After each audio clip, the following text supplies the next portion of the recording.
Bismillahirrahmanirrahim. Esselamu aleyke ya Ebu Abdillah. Esselamu alel Hüseyin ve ala Ali ibn Hüseyin ve ala evladil Hüseyin ve ala ashabil Hüseyin. Ellezine bezelu muhaci hamdunel Hüseyin aleyhisselam.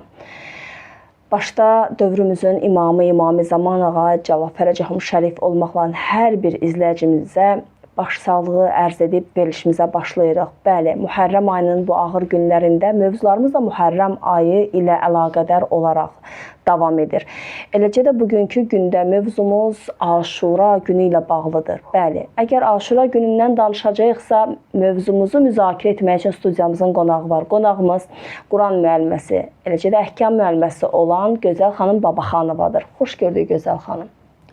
Aleyküm salam Vüsalə xanım. Təşəkkür edirəm ilk öncə dəvət etdiyinizə görə və mən də Allahın yer üzündə son hüccəti ağamız İmam-ı Zaman Ağa başda olmaqla bütün müsəlmanlara, bütün İslam aləminə və bütün İmam Hüseyin əleyhissalamın haqqı boynunda olan bütün bəşəriyyətə ağamızın cəddinin bu müsibətli şəhadəti münasibəti ilə başsağlığı verirəm.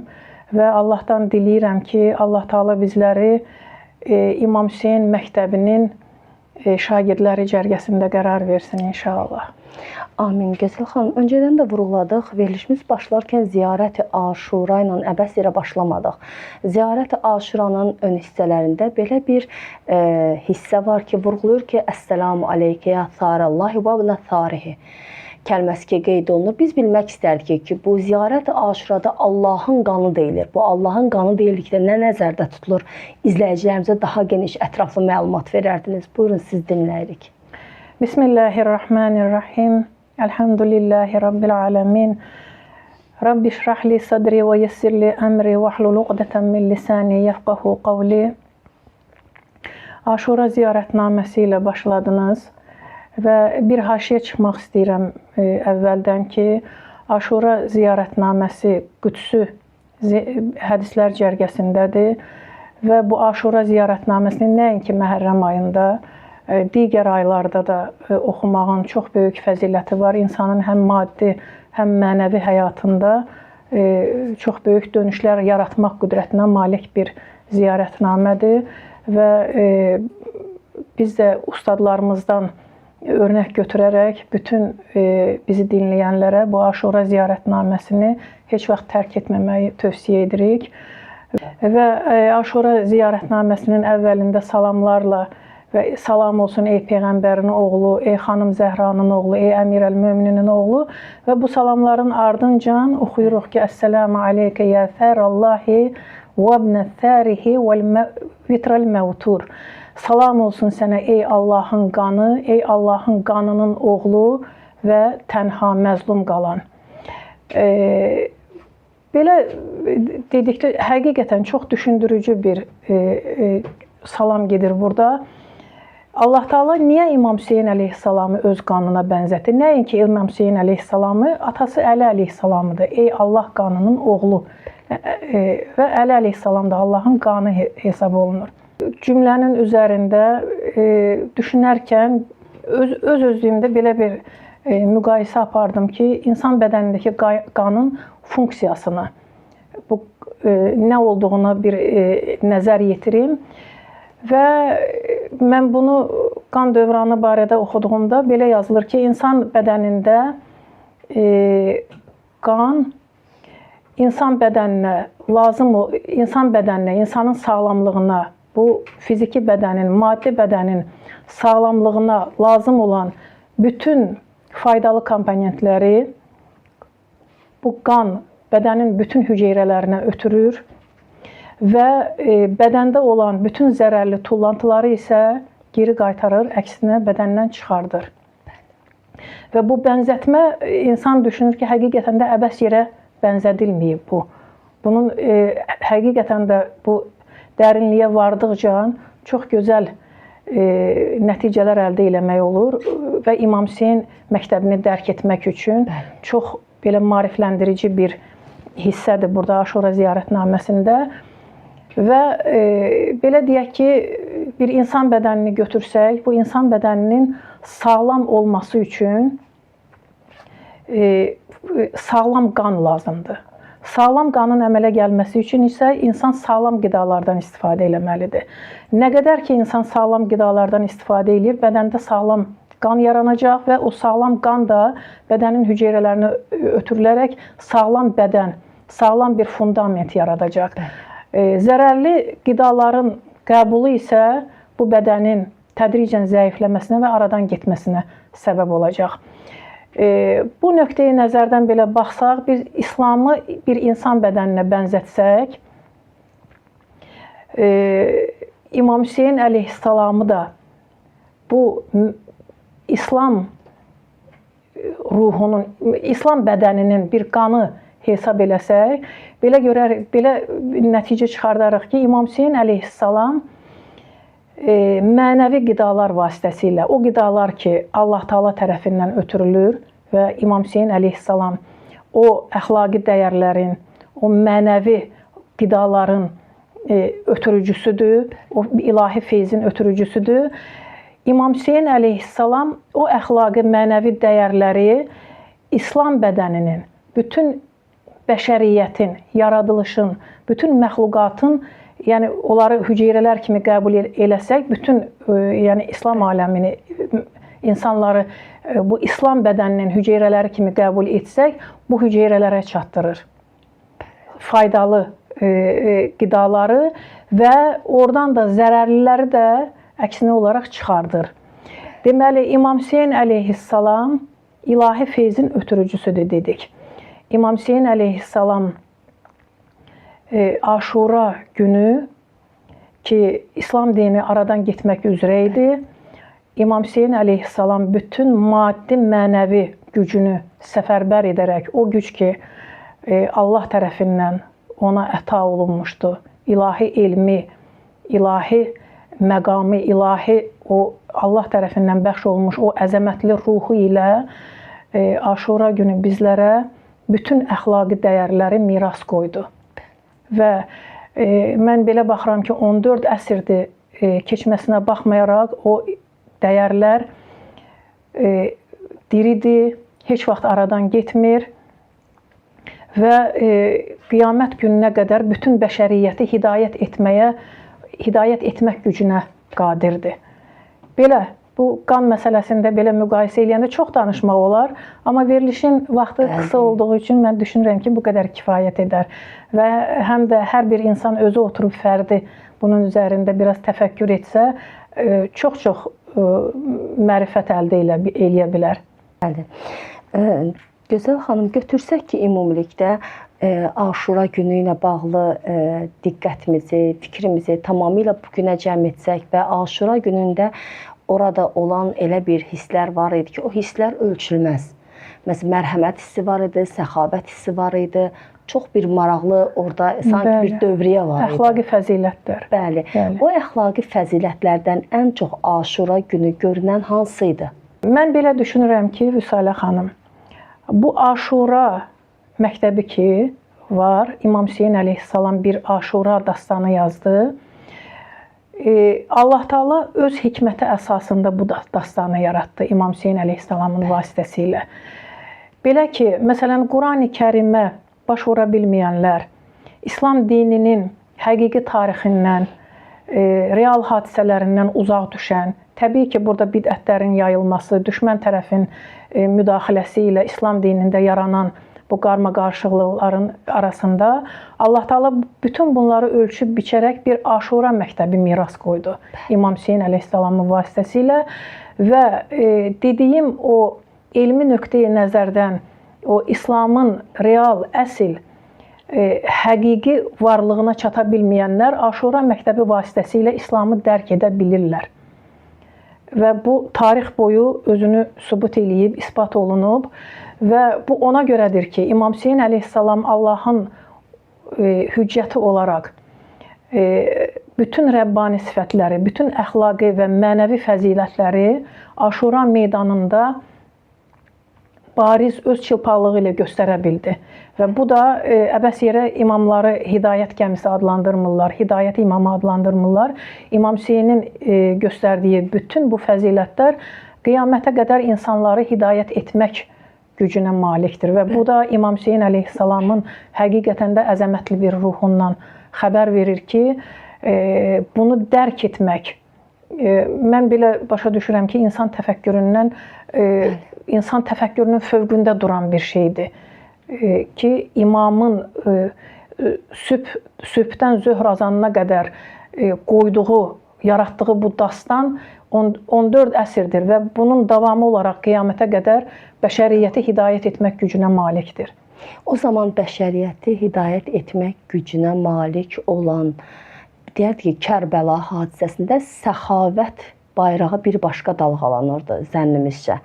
Səxavət əgər Aşura günü səxavət və yaxud da səxavət Aşura günü adı altında qeyd etsək, necə deyə bilərsiniz ki, səxavət məxsusən Aşura günü nə cür təcəlli elədi?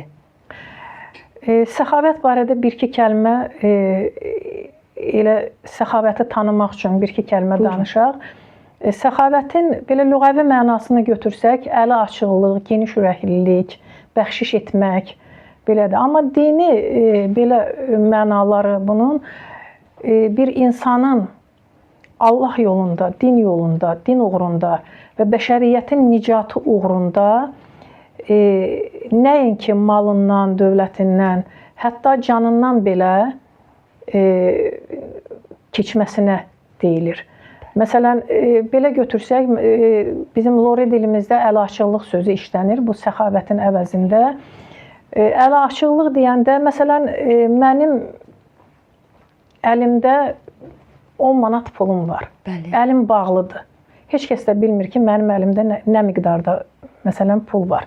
Mən o puldan, əlimdəki puldan 1 manat, 2 manat və yaxud 5 manat din yolunda, Allah yolunda xərcləyirəm, infaq edirəm.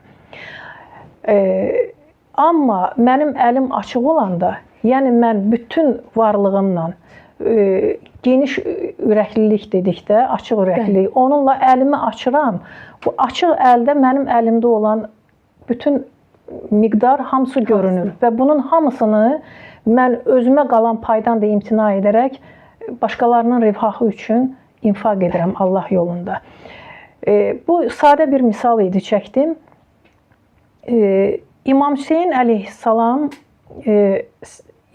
əleyhissalama səxavət nöqteyi nəzərindən belə baxsaq, çoxlu sayda hədislər var. Peyğəmbər salavatullah, mən qısaca deyirəm, Peyğəmbər salavatullah dedi ki, saydı İmam Əli əleyhissalama nəyi miras qoydum, İmam Həsən əleyhissalama, İmam Hüseyn əleyhissalama çatan dedi ki, mən İmam Hüseyn əleyhissalama səxavəti miras qoydum. Bəli. Bu belə digər imamlar barədə də, bu yaxınlarda bilirsiniz ki, İmam Musa Kazım əleyhissalamın mövlud günləri idi və imamın həyatına nəzər saldıqda imamın səxavəti barədə hədislər orada çox sayda var. Bəli. Və bunlar bütün 14 məsum əleyhissalama aiddir. Təbii ki, başqa cür ola da bilməz. Əvvəla bu səxavətin İmam Hüseyn əleyhissalamda təcəlli etməsinin yolunu öyrənmək üçün Qurani Kərimə müraciət etsək, İnsan surəsində bu Əhl-i-Beyt xanədanının səxavəti barədə ayələr nazil olub ki, onlar özləri ac və susuz olduğu halda 3 gün oruç tutaraq öz çörəklərini, öz ruzilərini yetimə, əsirə və miskinə ehsan etdilər, özləri ac qaldılar. Yəni bu səxavətin yüksək mərtəbəsidir. Və İmam Hüseyn əleyhissalamı götürsək, İmam Hüseyn əleyhissalam Həzrəti Muhammed sallallahu aleyhi və alihi və səlləm Həzrətinin nəvəsidir. Canının bir parçasıdır, evladıdır. Həzrəti Muhammed salavatullah bütün ömründə mənəvi və maddi cəhətdən insanların hidayət olması üçün hər bir şeyini səxavətlə Allah yolunda xərcləyib. Nə qədər səbr edib və həyat yoldaşı Həzrəti Xədicə Kübra salamullahi əleyha ki, səxavətdə məşhurdur və bütün o Qureyşin tanınmış 4 ən zəngin şəxslərindən biri idi və o xanım bütün var dövlətini, varidatını İslam yolunda demədən xərclədi. Belə bir səxavətli xanımın nəvəsidir. İmam Hüseyn əleyhissalam, Əli əleyhissalamın 23 illik səbrinə baxsaq, İmam Hüseyn əleyhissalam səbr etməkdə nə boyda səxavət göstərdi Allah rizası üçün. İmam Həsən əleyhissalam həmçinin. Və bunlara nəzərsə, təbii ki, belə də olmalı idi. İmam Hüseyn əleyhissalam Aşura günü Kərbəlada nəinki maddi, həm də mənəvi cəhətdən elə bir səxavət göstərdi ki, bu səxavətin misli bərabəri tarixdə görünməyib. Mən elə bilirəm ki, bundan sonra da görünməyəcək. Çünki tarix bir də İmam Hüseyn əleyhissalam yetirməyəcək.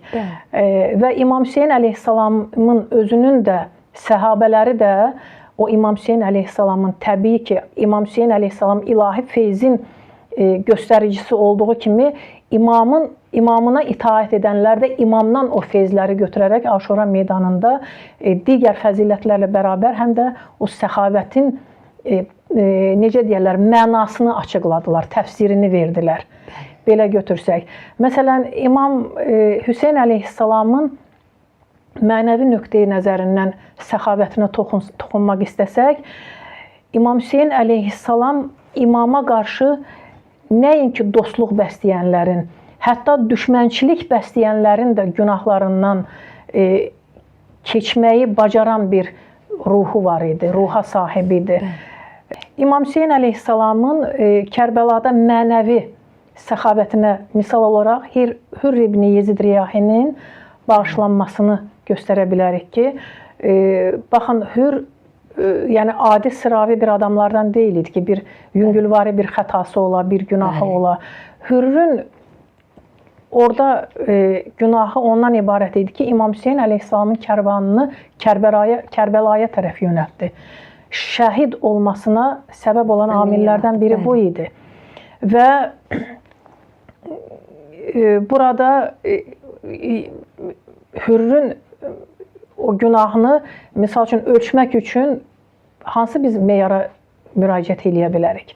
Yəni insanın belə götürsək Allah hüccətinə eləyə biləcəyi ən böyük pislik hesab oluna bilər. Burada İmam Hüseyn əleyhissalam Hürr ki o Aşura günü peşman oldu, öz günahını dərk elədi və çox xəcalətli şəkildə İmam Hüseyn əleyhissalamın hüzuruna gəldi və tarixdə görünür ki, gözlərini bağladı, başını, üz-gözünü toza bulaşdırdı, zirəhini, hər bir şeyini əynindən çıxartdı və zəlil bir hala salaraq özünü İmam Hüseyn əleyhissalamın yanına gəldi. Amma İmam Hüseyn əleyhissalam nəinki burada Hürrün günahından, təqsirindən keçdi. İmam Hüseyn əleyhissalam ona elə bir nəvazişlə qucaq açdı, elə bir sözlər dedi ki, və Hürrü Aşura dastanını yaradan qəhrəmanlar sırasına cəlb etdi, ora daxil etdi. Və bu İmam Hüseyn əleyhissalamın o əzəmətli ruhundakı səxavətin təcəllisi idi. Və digər tərəfdən, məsələn, yol boyu ki, karvan Kərbəlaya tərəf üz tutmuşdu. Orada elə Hürrün qoşununda su qutarmışdı, su bitmişdi. Onlar susuzluqdan əziyyət çəkirdilər. İmam Hüseyn əleyhissalam özlərində olan suyu o səhabələrinə tapşırdı ki, hətta o qarşı tərəfin, düşmən qoşununun, düşmən mövqedə olmasına baxmayaraq, onların atlarına qədər hamısını sirab etmək üçün əmr verdi ki, bizdə olan sularla onların qoşununa, həm özlərinə, həm də atlarına su versinlər. Amma Aşura meydanında onlar həmən o insanlar İmam Hüseynin səxavətindən istifadə edənlər neynədilər? İmam Hüseyn əleyhissalamın və xanədanının özünə suyu bağladılar. Və bu da hər bir, biz deyək ki, bizim kimi sıravi insanların həm dərk eləyə biləcəyi, həm də bu fəzilətə sahib ola biləcəyi bir mərtəbə deyil. Və bu nöqteyi nəzər, bu səxavəti də, mənəvi nöqteyi, həm də başqa bir cəhətdən belə baxsaq İmam Hüseyn əleyhissalamın mənəvi səxavətinə, İmam əleyhissalam tək qaldığı zaman düşmən qoşununa təkrar özünün kim olduğunu xatırlatdı. Bəli. Və buyurdu ki, siz bilirsiniz mən kimin oğluyam, kimin nəvəsiyəm. Mən Həzrəti Peyğəmbərin sallallahu aleyhi və alihi və səlləm Həzrətin evladıyam. Mən Əlinin oğluyam. Mən Zəhranın oğluyam. Deyə xatırlatdı ki, bu yolla düşməndə bir mərifət oyatsın, düşməndə bir oyanış yaratsın və bu əbədi əzabdan, əbədi ağrıdıcı, işgəncəli bir əzabdan onlara nicat versin və onları hidayət etsin. Bu imamın səxavəti idi. Halbuki o meydanda imamın tək qaldığı vaxtı onlar bu düşmən tərəfi hidayət etmək üçün dediyi sözləri o zaman kəsiminə biz diqqət etsək, artıq imamın ailəsindən nə qədər 18 nəfəri tikə-tikə doğramışdılar, qətlə yetirmişdilər. İmamın səhabələrini qətlə yetirmişdilər. Başlarını kəsmişdilər. Ən ağır, yəni tərzdə qətlə yetirmişdilər. İmam bu hadisələrin elə içində olaraq, hələ bu yaraların təzə vurulduğu bir vaxtda dönür deyir ki, and olsun məni yaradan Allaha ki, siz hidayət olun. Yəni bu imamı, Allahın hüccətini öldürməkdən əl çəkin. Düşünürsünüzsə ki, mən sizə bu öldürdüyünüz bu şəxslərə görə mən sizə düşmənçilik bəsləyəcəm. Allaha and verir ki, mən buna görə sizinlə düşmənçilik saxlamayacağam. Ona görə də mən deyirəm ki, yəni bu səxavəti biz necə dərk edə bilərik? Və mən belə düşünürəm ki, bu dünyada, bu maddi dünyada elə bir ölçü vahidi yoxdur ki, elə bir ölçü meyarı yoxdur ki, bu İmam Hüseyn əleyhissalamın səxavətini ölçə bilsin. Belə bir meyar mövcud deyil bu dünyada. Yəni bu məhdud dünyada onu ölçmək üçün elə bir meyar yoxdur. Və bu meyarı, bu əzəməti hər bir mömin ki, o nicatı tapacaq qiyamət günündə İmam Hüseynlə qonşu ola biləcək, onda dərk edə biləcək. Amma hər bir halda İmam əleyhissalam cılız insanlarda o oyanışı yaratmaq üçün bu boyda, bu əzəmətdə bir qəhrəmanlığı, şücaəti göstərməli idi. Həm maddi, həm mənəvi nöqteyi nəzərdən. Maddi tərəfdən səxavətinə nəzər yetirsək İmam Hüseyn əleyhissalamın, bayaq sadaladığımız kimi, elə cəddinin də göstərdiyi səxavət kimi İmam Hüseyn əleyhissalamın özü də Allah yolunda onlar bütün ömürləri boyu infaq ediblər. İmam Hüseyn əleyhissalamın mübarək nəşini bilirsiniz də Bəni Əsəd qəbiləsindən gəldilər dəfn etməyə və imam o vaxtda imamı dəfn etmək istəyərkən kürəyində köhnədən qalan qabar bağlamış yaraları gördülər. Və İmam Zeynulabidin əleyhissalama müraciət etdilər ki, bunlar nə yaralardır? İmam Zeynulabidin əleyhissalam buyurdu ki, atan bütün gecələr məxfi halda, yəni gizlin, üzünü də gizlədərək kürəyində dul qalmış qadınlar ki var idi, körpələri ilə, uşaqları ilə ehtiyaclı idilər. Digər ehtiyaclılar, yetimlər ki var idi. Onlara çörək və digər ərzaq daşıyırdı çiynində. Onların qapılarına qoyurdu. Heç kəs də bilmirdi ki, bunları İmam Hüseyn daşıyırdı. Və burada mənəvi səxavət tərəfdən bir şey də yadıma düşdü ki, səhv etmirəmsə, Əli əleyhissalam öz dövründə səhabələrindən birinə demişdi ki, fəqirlərin siyahısını, o fəqirlər ki var, onların o imkanı yoxdur, hətta özünə çörək əldə etmək üçün, onlara yardım göstərmək üçün təqribi mən belə buyururam. Əsas məğzi odur ki, oradan o adam, o insan döndü İmam Əli əleyhissalama dedi ki, ya əmir əl-müminin, onlar sizinlə düşmən mövqeyidədirlər. Niyə onlara kömək edirsiniz? İmam Əli əleyhissalam buyurdu ki, mən onun mövqeyinə toxunmadım. Düşmən mövqeydədir ya dost mövqeydədir.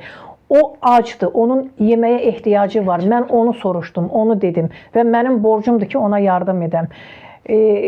Yəni belə, yəni heyran qalmaya bilmirsən bütün bunlara diqqət etdikcə. Ondan sonra İmam Hüseyn əleyhissalam Tasua gecəsi səhabələrinə buyurdu ki, səhabələrinə deyildi, orada onun ətrafında olan dostlarına buyurdu ki, əgər getmək istəyən varsa, bilirsiniz ki, sabah bizim hamımızı qətlə yetirəcəklər. Öz ailəsinə, evinə, eşiyinə qayıtmaq istəyən varsa, çırağı da söndürdü, yol da göstərdi ki, filan yerdən bir yol var, bir yol saxlamışam və mən sizə baxmayacağam. Heç kim gedir, kim çıxır, ona da baxmıram. Onlar utanmasınlar deyə. Çıxıb gedə bilərsiniz, tərk edə bilərsiniz. Amma orada bir şey vurğuladı ki, amma səhərə qədər siz buradan o qədər, o məsafədə uzaqlaşmalısınız ki, mən səhər meydanda tək qalanda düşmən qoşununa üzümü tutub deyəcəm ki, mənə yardım edən bir kəs yoxdurmu? Mənim o səsimi eşidib mənə kömək etməyən Allah qatında çox ağır bir əzaba, əbədi əzaba düçar olacaq. Ona görə də elə uzaqlaşın ki, mənim səsimi eşitməyəsiniz. Və İmam Hüseyn əleyhissalamın həmçinin bu sözləri götürsək ki, həl min nəsirin yansuruni, mənə yardım edəcək bir kimsə yox ki, bunu zahirdə belə baxsaq, sanki İmam əleyhissalam özünə yardım üçün çağırır. Ölümdən nicat tapmaq üçün çağırır. Amma əslində belə baxanda görürsən ki, İmam əleyhissalamın bu sözü də o imamın mənəvi səxavətindən irəli gələn bir nida, bir fəryaddır ki, qiyamətə qədər bunu oxuyan, bu cümləni, imamın bu çağırışını oxuyan, bundan xəbəri olan insanlar dərk etsinlər ki, Kərbəlada nələr baş verib və imamın Allahın hüccəti hansı müsibətlərə düçar olub və imamın köməyinə yetişmək üçün, İslamın həqiqətlərini dərk etmək üçün bir oyanış yaradacaq bir cümlə idi. Bu da imamın səxavətindən irəli gəlirdi. Və imamın hürdən qeyri digər də hidayət olunan, orada yazılır ki, məktəllərdə yazılır ki, daha 14 nəfər imamın çağırışı ilə hidayət oldu, düşmən qoşunundan keçdi.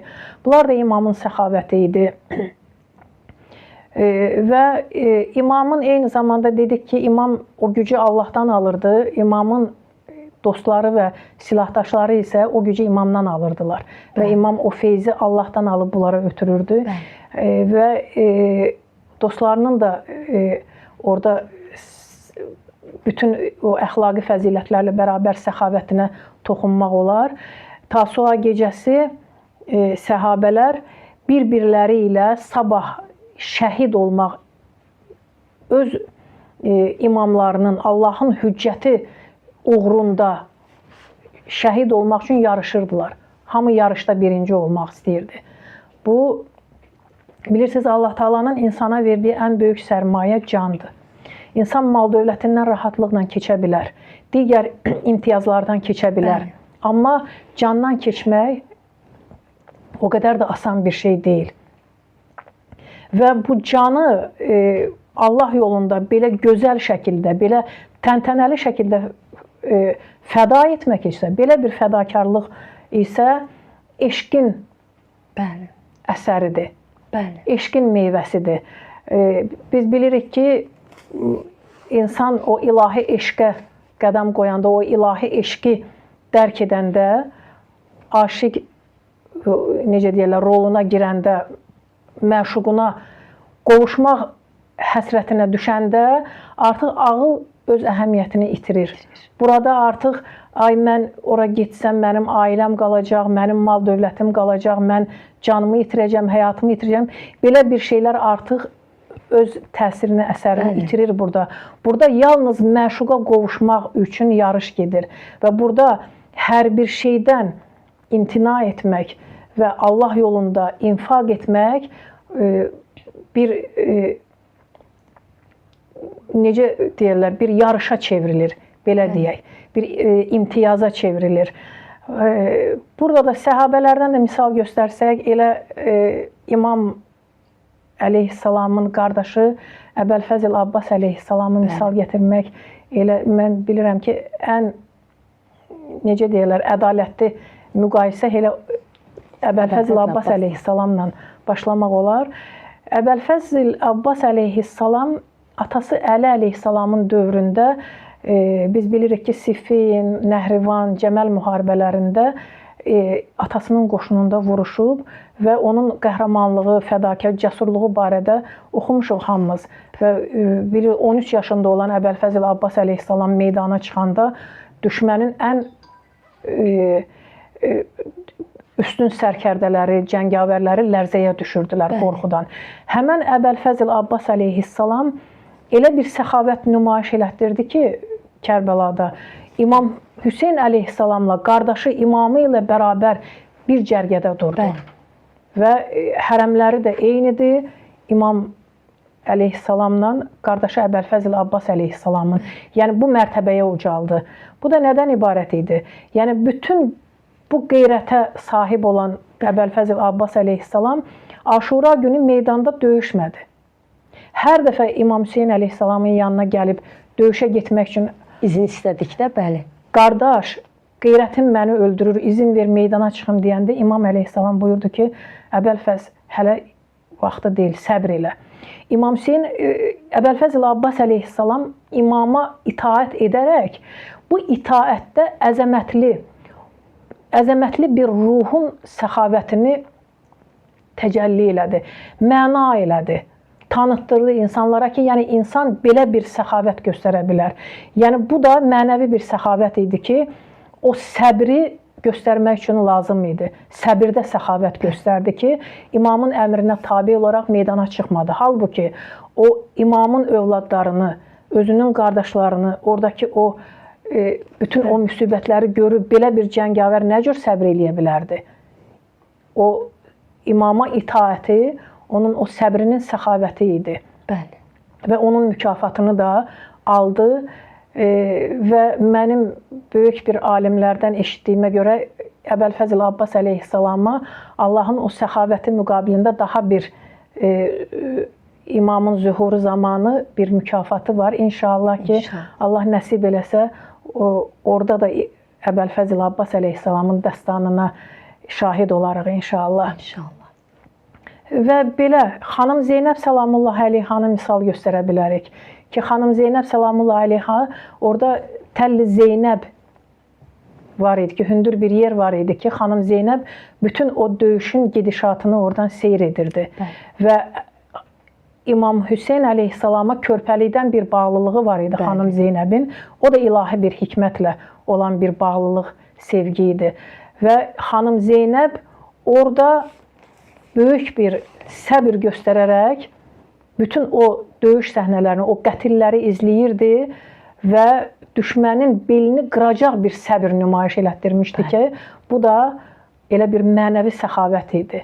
Və xanım Zeynəb Səlamullah əleyha özü də Kərbəlada böyük bir dastan yazmış şəxsiyyətdir. Məsum olmadığına baxmayaraq belə bir yüksək mərtəbəyə, uca bir zirvəyə yüksəlmiş xanımdır. Və təbii ki, o xanım da xanım Zəhranın qucağında böyümüş.